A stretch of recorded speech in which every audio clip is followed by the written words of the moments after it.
2025-yil 19-fevraldagi bosh qarorning 18.3 sonli qarori asosida ishlab chiqarilgan mahsulot pasporti. Bu pasport tezkor kredit hisoblanadi, xorijiy valyutada beriladi. Bunda qarz oluvchi yuridik shaxs va yuridik shaxs maqomiga ega bo'lgan tadbirkorlik subyektlari hisoblanadi. Kreditning maqsadi bu maqsadsiz, istalgan maqsadda foydalanish mumkin.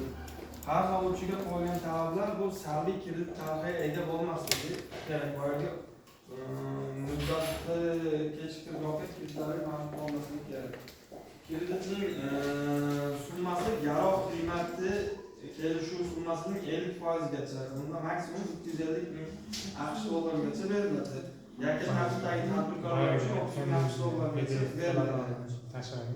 Bunda tashabbuskorlik bo'lishi talab etilmaydi. Kredit muddati 36 oygacha, 6 oy imtiyoz mavjud. Yillik kredit foizi 10% tashkil qiladi.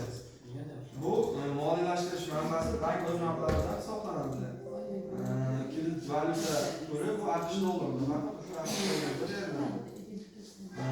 Kredit ajratish shakliga keladigan bo'lsak, bu Mijozning Xalq bankidagi hisoblarga pul o'tkazish o'rnidan o'tkazib beriladi.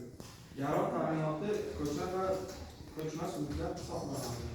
Bunda mijoz talab qilinadigan hujjatlar ariza, ta'sis hujjatlari, vakolatli boshqaruv organi kredit olish uchun roziligi, ta'minot bilan bog'liq hujjatlar, moliyaviy hisobot, biznes rejasi shu kabilar kiradi. Kreditlash va hujjatlarni rasmiylashtirish jarayoni bankning kredit siyosati hamda kreditlash tartibiga asosan amalga oshiriladi.